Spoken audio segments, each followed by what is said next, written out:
Precisamente con la fiesta o la conmemoración de los niños robados en España, y tenemos aquí a la presidenta que nos va a hablar el día de hoy, así que como la va a presentar Virginia Chamorro tiene la palabra.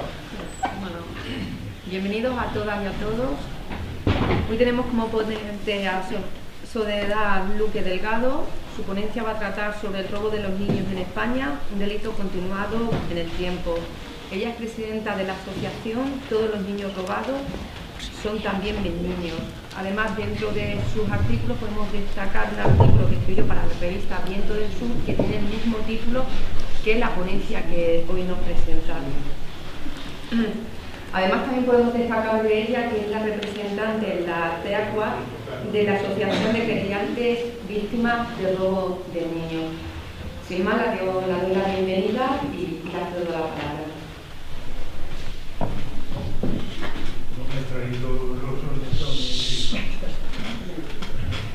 Hola, buenas tardes. Muchísimas gracias por invitarme a estar aquí en esta tertulia republicana. Muchas gracias por la presentación y bueno, tengo que mencionar a Sagrario y a Asun que se pusieron en contacto conmigo para poder venir aquí.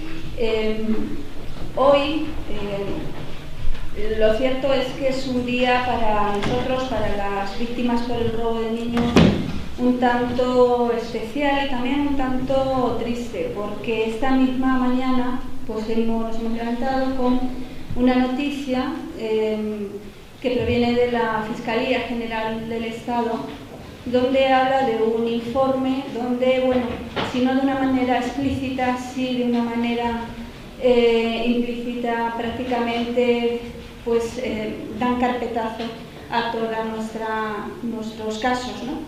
Es un informe del que me gustaría hablarles al final como conclusión de esta charla y bueno, no es un informe que tengamos ahora mismo en nuestras manos porque no se nos ha pasado a las asociaciones. Lo que tenemos es la noticia que ha salido en la cadena SER y bueno, que hemos podido también leer a través de Europa Press. Y ya digo que más tarde, al final de la charla, podemos hablar sobre ello. Cuando Sagrario y Asun se pusieron en contacto conmigo, me propusieron venir aquí, y ya digo que bueno, a mí me encantó la idea y estoy muy agradecida. Y también bueno, me comentaron si el título de la charla podía ser el título del artículo que escribí hace 2 años para la revista del Viento Sur. A mí me pareció estupendo, me parece que es un título que refleja muy bien nuestra situación, que es el robo de niños en España, un delito continuado en el tiempo. Estuve revisando, mirando un poco ese artículo, y lo cierto es que pensé, qué barbaridad, qué poco han cambiado las cosas, ¿no?, en estos 2 años. Pero en realidad no es así, porque sí que ha cambiado hacia mal, ¿no? Porque cuando yo escribí ese artículo todavía quedaba cierta esperanza de que aquí se pudiera hacer algo y 2 años después, pues bueno, ya digo, hoy nos damos cuenta de que ese informe de la Fiscalía nos devuelve a una realidad bastante terrible, y es que aquí en nuestro país, en este estado, es imposible continuar con nuestra causa. Algo que también comentaremos al final, que nos hace ir a otras instancias internacionales para que otros juzgados puedan acoger nuestros casos y podamos obtener justicia, como es el caso de la querella argentina. Bueno, para poder,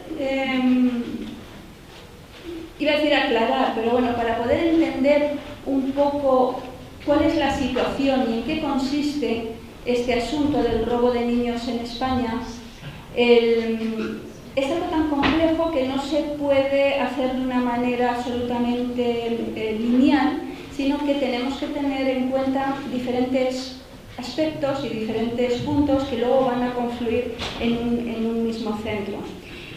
Cuando empezamos a hablar de este tema, siempre empezamos a partir de 3 preguntas que la gente nos hace, ¿no?, de manera habitual. Primero, ¿por qué motivo, por qué se robaban o desaparecían niños en España? ¿Qué es lo que pasaba? Y en diferentes épocas, ¿no? ¿Qué ocurre? ¿Qué une esas diferentes etapas? ¿Qué factores permitieron que se hicieran durante la dictadura? Y también, ¿qué factores permitieron que se siguiera haciendo durante la democracia? Porque esto no paró cuando murió el dictador, sino que continuó. ¿Y en qué situación estamos hoy las víctimas por el robo de bebés en España? En cuanto a la primera pregunta, es decir, ¿por qué se robaban o por qué desaparecían niños en España? Pues tenemos que hacer un recorrido, intentaré que sea lo más breve posible, un recorrido casi histórico, que nos pueda situar en diferentes momentos de nuestra historia reciente. Cuando hablamos, ya digo, del robo de niños, todo el mundo parece que se queda con la imagen, con la idea del robo de niños a las madres republicanas y que ahí se terminó todo. Bueno, pues ahí no se termina todo.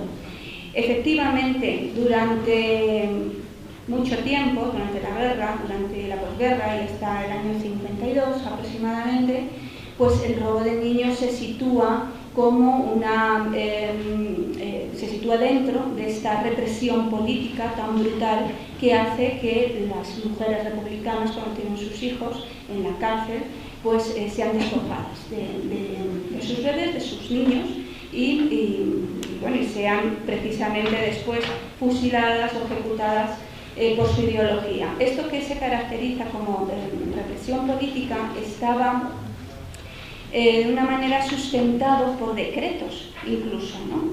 Y que se basaban en un aspecto ideológico muy delirante y que todo el mundo conoce como las ideas del gen rojo de Vallejo Nájera, ¿no? Que sustentaban toda esta cuestión. Este aparato represor, este aparato de Estado que hacía que con decretos, con leyes, las mujeres republicanas pudieran verse despojadas de sus hijos, no es algo que continuó en el tiempo. Bien, es verdad que ya no a través de decretos, no a través de leyes, pero a partir del año 52 los niños siguieron robándose, siguieron desapareciendo. ¿Por qué hasta el año 52? Bueno, es una fecha que aparece en el auto de Escuela-Falzón, cuando habla de todas las desapariciones que hubo, todos los crímenes que hubo en este país, y habla de la desaparición de bebés, que cifra en alrededor de 30.000 niños en esa época, desaparecidos en esa época. Bien, esto es lo que se conoce habitualmente, ¿vale? Cuando hablas de robo de bebés, robo de niños, bueno, pues esto es lo que todo el mundo ha oído hablar, todo el mundo entiende, todo el mundo conoce y todo el mundo reconoce. Pero después de ese año, lo que ya no se sabía y se ha sabido hace poco es que los niños, ya digo, siguieron desapareciendo, y ya no en cárceles, sino en clínicas, en maternidades. Y esta etapa dura durante toda la dictadura, ¿Podemos considerar que esto ya no es fruto de una represión política? Eso sigue siendo fruto de una represión, porque se ubica y se enmarca en un Estado dictatorial y donde están implicadas instituciones del Estado, porque los niños desaparecen en maternidades y en instituciones donde hay funcionarios que son las bases de las estructuras estatales de aquel momento, y allí, bueno, pues están y se ven implicados no solamente médicos, la Iglesia, también religiosos, y los funcionarios de los archivos y de los registros, ¿no? Y los notarios y los cementerios, porque para que un niño desaparezca de una familia y aparezca en otra, pues no solamente se precisa la actuación de una monja, como parece que nos quieren hacer creer, sino que se necesita de toda una, voy a llamar organización, pero bueno, una serie una serie de tramas donde están implicados desde luego más de una persona. En esta etapa es donde se supone y donde, digo se supone porque nosotros no tenemos una estadística ni un estudio que se haya realizado y donde a ciencia cierta podamos dar un número de desaparecidos, de niños robados, pero es donde algunas estimaciones cifran ese número, pues algunos en centenares de miles, en 300.000 niños desaparecidos. Ya digo que no sabemos exactamente cuál es el número, pero desde luego superan y en mucho a los 30.000 conocidos y reconocidos que aparecen en el auto de Garzón. ¿Podemos decir que aquí ya se termina la cosa al final de la dictadura? Pues tampoco, porque después, durante la transición y hasta bien entrada la democracia, los niños también se siguieron robando. Lo que ocurre es que, bueno, se piensa que mientras que en la primera etapa había una represión claramente política, en esta última etapa son más las cuestiones económicas las que priman, las que están por debajo de este delito, ¿no?, de este robo de niños. ¿Qué es lo que sustenta entonces esa segunda etapa más grande y más prolongada en el tiempo? Bueno, pues desde luego sí hay una represión, es una represión social e ideológica. Si nos fijamos un momento, nos paramos un momento a pensar dónde estaba el objetivo, es decir, quiénes eran las víctimas, podemos darnos cuenta que el objetivo no variaba tanto. Es decir, si en la primera etapa estamos hablando de las madres republicanas, en la segunda etapa estamos hablando de familias humildes. Estamos hablando de madres solteras, de familias numerosas, de unas familias de una población claramente desfavorecida. No tenemos constancia de familias pudientes que se quedaran sin sus hijos. La inmensa mayoría de los casos que conocemos responden a una población víctima, que es una población absolutamente desfavorecida, digamos, el mismo objetivo que podríamos decir de las madres republicanas. Bueno, el objetivo cambia muy poco, sigue siendo, nosotros siempre decimos, el sector perdedor, ¿no?, que estamos hablando además de muchas décadas, de mucho tiempo, donde la represión se ve favorecida precisamente por la impunidad existente en aquel momento, con lo cual para nosotros hay una clarísima vinculación entre el robo de niños y toda la represión del Estado dictatorial que en aquel momento existía. El hecho de que continuara durante la democracia, buena parte de la democracia, tiene una explicación. No voy a entrar en el debate de lo que supuso, de lo que fue la transición, porque eso es otro debate, me parece interesante, pero realmente para esta charla quizás no sea ni el momento ni la justificación de lo que voy a decir, pero sí es necesario indicar que no hubo una ruptura total con la dictadura cuando entró la democracia, es decir, que hubo una línea, una especie de continuismo donde las estructuras de poder pudieron seguir ejerciendo su poder. Simplemente. Y funcionarios que estaban en cargos durante la dictadura también siguieron estando en cargos durante la democracia. Y doctores o funcionarios que estaban causando ese robo, esa desaparición de los niños, siguieron actuando después. Que eso fue fruto de una mala gestión en el paso de la dictadura a la democracia, ya digo que eso es otro debate que podríamos establecer, pero la realidad es esa. Ruptura no hubo y tal y como se organizaron las cosas y cómo se gestionaron las cosas, pues provocó que este delito continuara en el tiempo. De ahí el título del artículo y el título de la charla. Pero, ¿qué es lo que hizo? ¿Qué factores permitieron que esto se produjera durante tantísimo tiempo? Porque claro, es que estamos hablando de décadas, que estamos hablando de muchísimos años.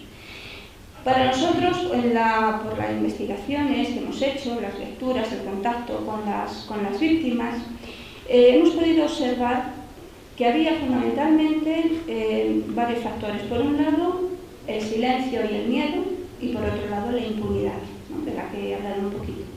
En cuanto al silencio y el miedo, ¿a qué silencio y a qué miedo o de quién estamos hablando? Pues sobre todo de las víctimas. Y cuando hablo de víctimas me refiero a las familias y también a los niños, a esos niños robados, y también el miedo de la sociedad. Voy a explicar un poquito en qué consiste esto, qué es lo que pensamos nosotros que ocurrió. Cuando hablamos del silencio, cuando hablamos del miedo, creo que para todos está claro en qué época nos situamos.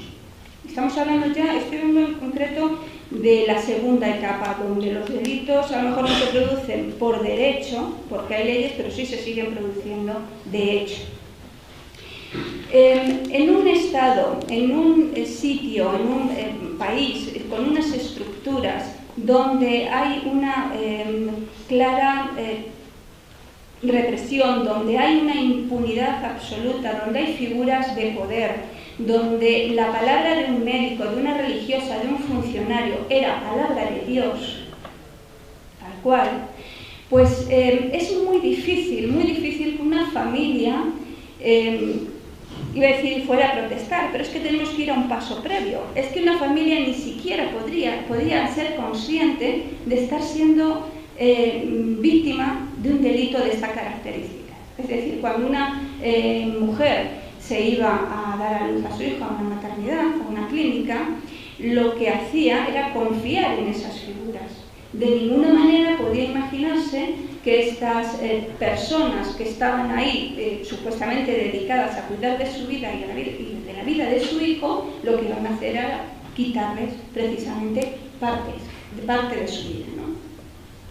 Cuando esto ocurre, y bueno, en principio pues las familias pueden sentir que algo raro ha pasado, porque claro, el niño supuestamente fallece, no dejan ver el cadáver, el cuerpecito, las familias se tienen que marchar a sus casas, la mujer se tiene que marchar a su casa sin ver a su hijo supuestamente muerto. Pues lo que ocurre en esa mente y en esa familia es algo realmente trágico.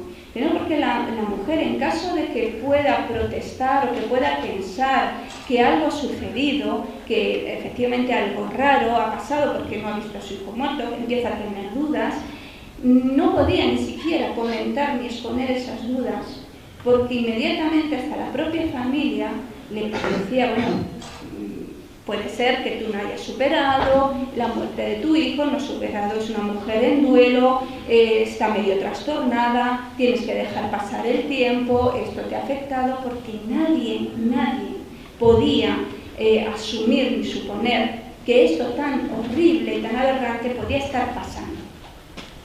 Claro, la mujer pensaba, las mujeres pensaban que eso les sucedía solamente a ellas, ni siquiera lo podían comentar.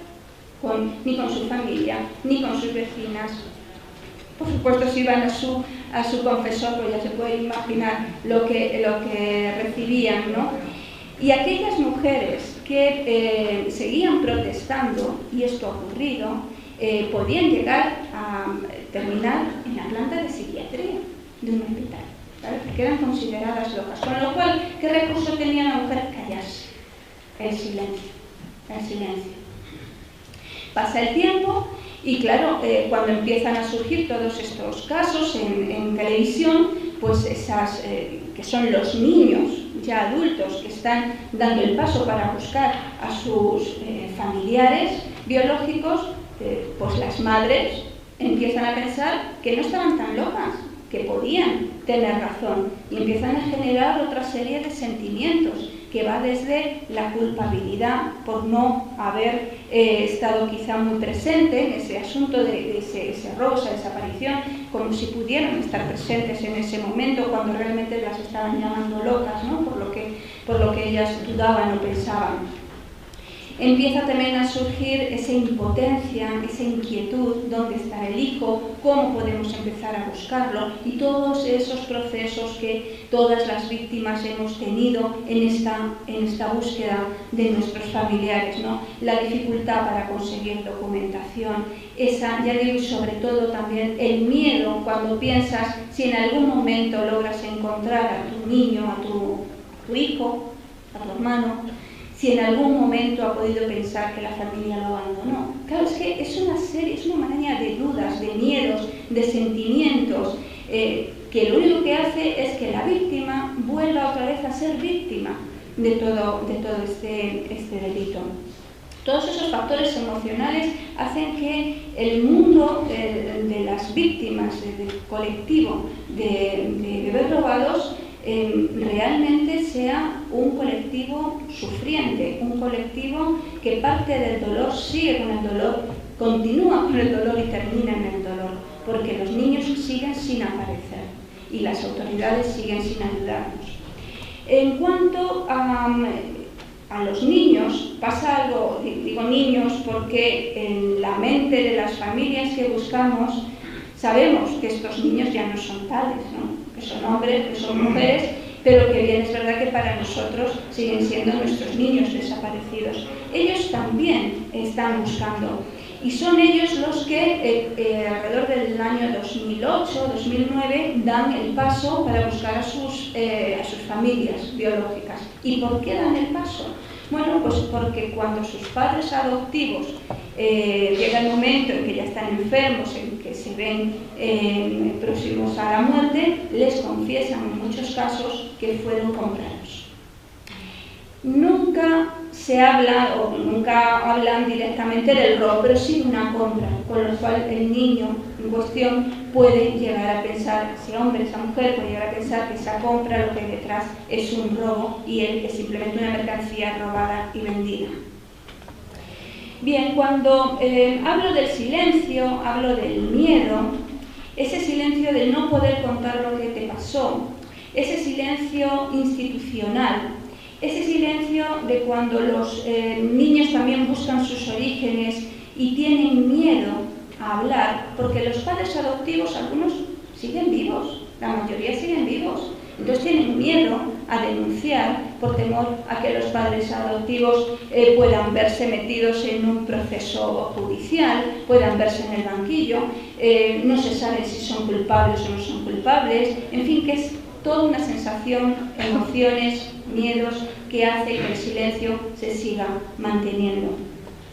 El silencio de la sociedad, pues también, porque hace poco, bueno, hace un ratito, decía Virginia, ¿no?, que conocidos suyos decían, bueno, si es que esto se sabía, si es que esto era conocido por todo el mundo, pero se callaba, no se decía nada. ¿Es que acaso cuando los niños se robaban, no había nadie alrededor que no se percatara de que algo raro estaba sucediendo? ¿Qué pasaba con las matronas, con los médicos, con las enfermeras que estaban alrededor? ¿Qué pasa con esos padres adoptivos? ¿No veían algo extraño en que les pidieran dinero? Era algo que se conocía, que se sabía, pero que desde luego nunca se difundió de una manera clara, de una manera abierta, y por tanto la mayor ocultación venía de las propias estructuras de poder y de esos funcionarios que, ya digo, formaban la base de esas estructuras.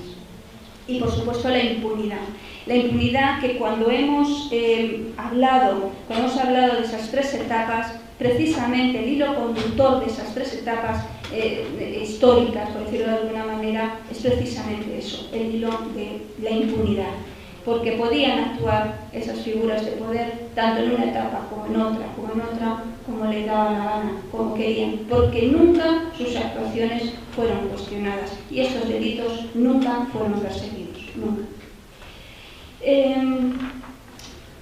¿Qué es lo que ocurre cuando ahora mismo nos encontramos en este país? ¿En qué situación estamos hoy las víctimas? Bueno, pues podemos hablar de este tema desde dos puntos de vista, desde una cuestión social y desde una cuestión legal. En cuanto a la cuestión social, Vemos que hay casos que salen a la luz, que ha habido reencuentros, realmente conocidos muy pocos, y volvemos otra vez a hablar de ese silencio y de ese miedo, ¿no? Los casos de reencuentro no se están dando a conocer, conocemos algunos a través de los medios de comunicación, pero estamos convencidos y sabemos que hay muchos más de los que salen a la luz y en los medios de comunicación.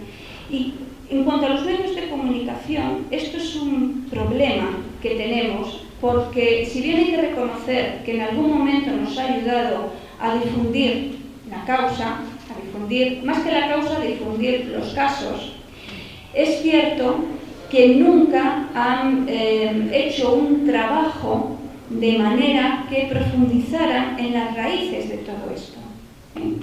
Cuando se habla del robo de niños en España, en los medios de comunicación no se habla de factores políticos, no se habla de factores ideológicos, se habla casi única y exclusivamente de los factores económicos que dieron lugar a este delito y que por eso se prolongó hasta bien entrada la democracia. Hay mucha gente que argumenta, bueno, si es que como robaban niños en la democracia, ¿por qué hablamos de cuestiones ideológicas?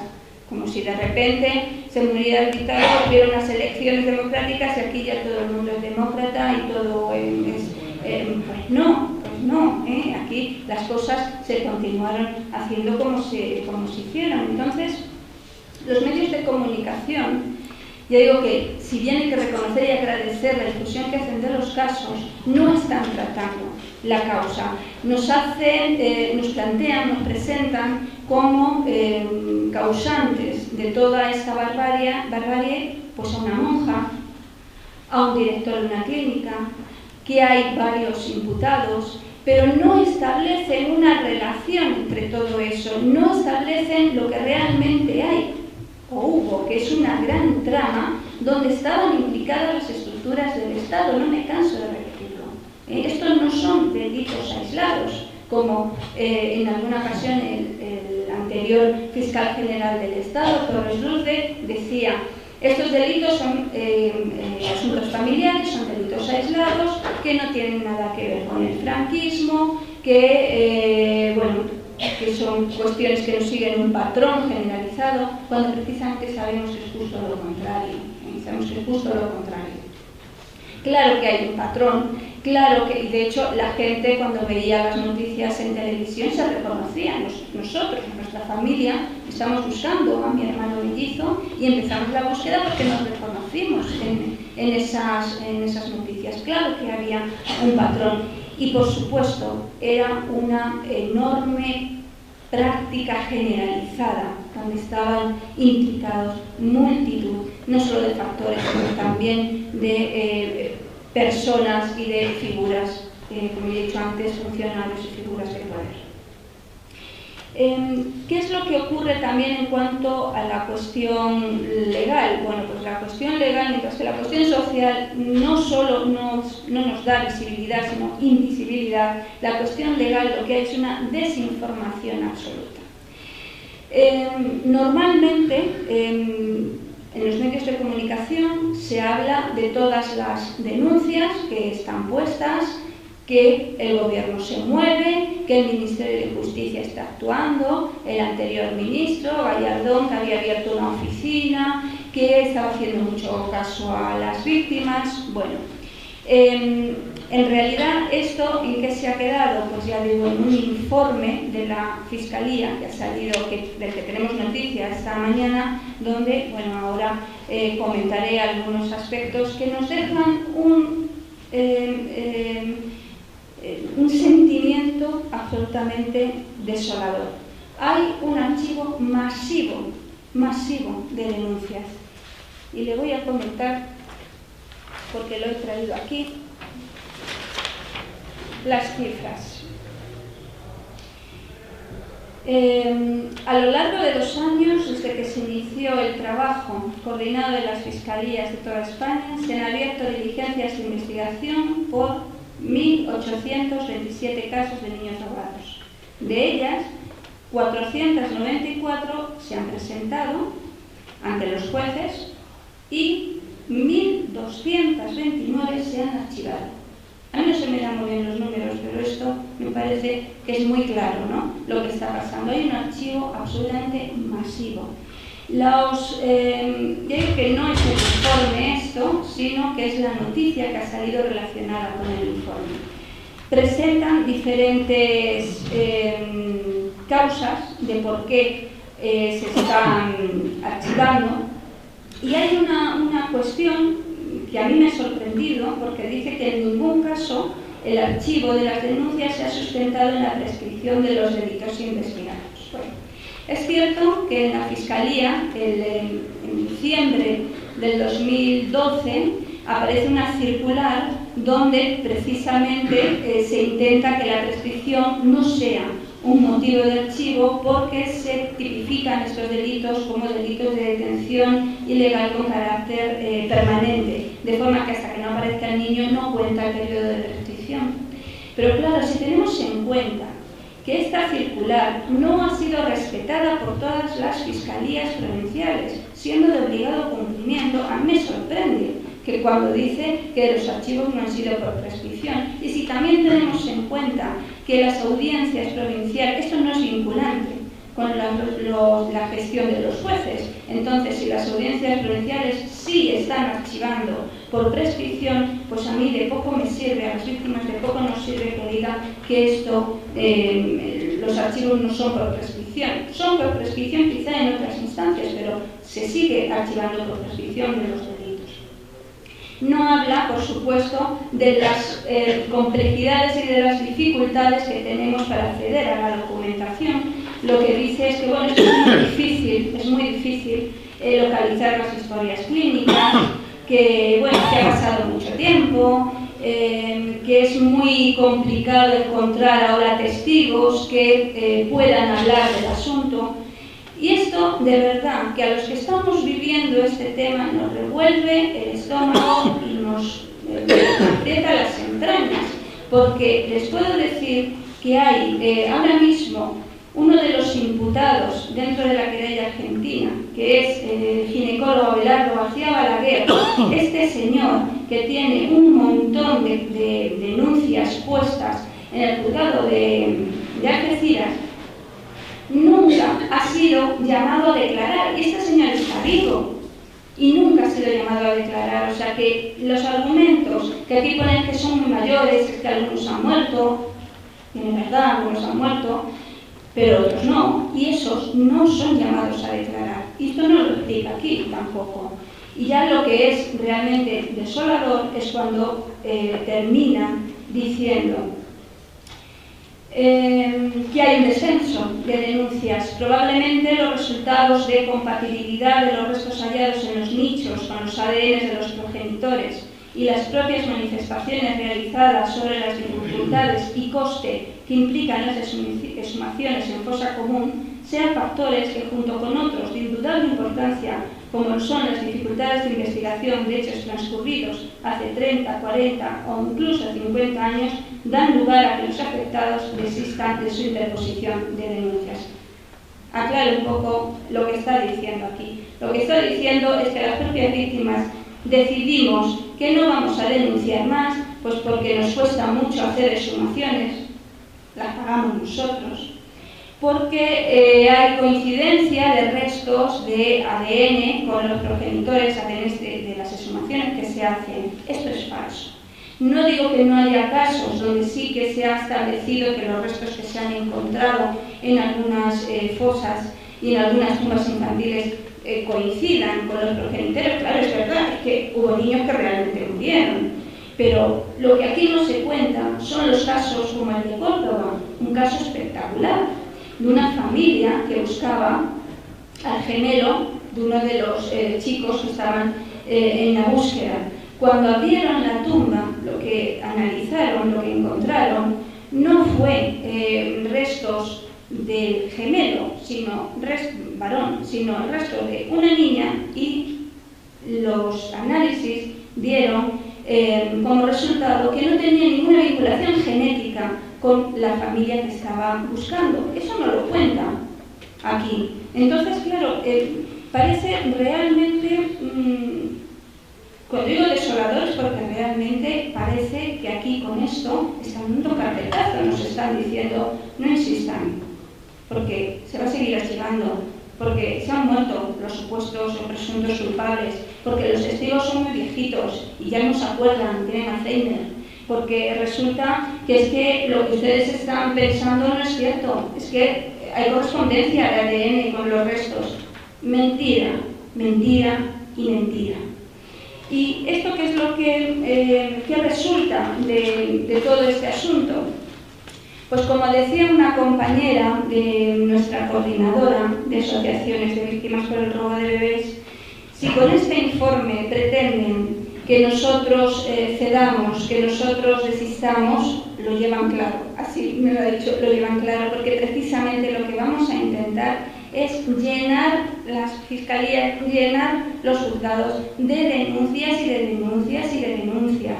Y no solamente aquí, no solamente aquí. Aquí lo hacemos porque el Estado tiene la obligación de tener esas denuncias y de investigar. Y lo haga o no lo haga, nosotros les vamos a inundar los despachos y los vamos a poner encima de la mesa de todas las instancias correspondientes, policía, fiscalía, juzgado, de todas lo que tengamos que hacer. Pero no solo lo vamos a hacer aquí, también lo estamos haciendo, como decía al principio, en Argentina, en la querella argentina. Allí estamos participando 10 asociaciones, de las cuales 6 ya hemos llevado nuestra querella al juzgado de Buenos Aires, y ahora mismo lo que tenemos no solamente es una esperanza, sino algo ya muy concreto, y es una imputación, como decía antes, contra un médico ginecólogo, Abelardo García Balaguer, que está presuntamente relacionado con el robo de un bebé en la línea de la Concepción de 1967. Bien. Esto a nosotros nos ha no solo animado, sino que nos ha conectado esas esperanzas en esa justicia que aquí no obtenemos, pero que estamos seguros que vamos a obtener allí, en Argentina. Y a partir de esta imputación, ya digo, lo que hemos hecho ha sido organizar a las víctimas para poner denuncias en el consulado argentino, que es otra vía también para solicitar justicia.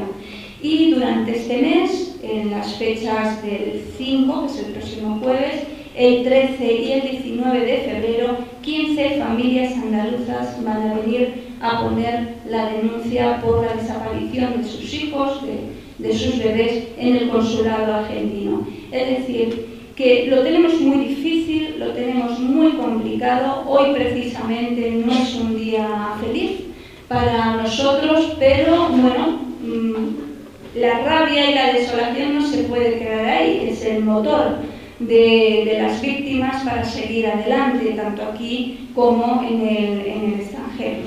Entonces, bueno, seguiremos adelante, más que les pese. Gracias.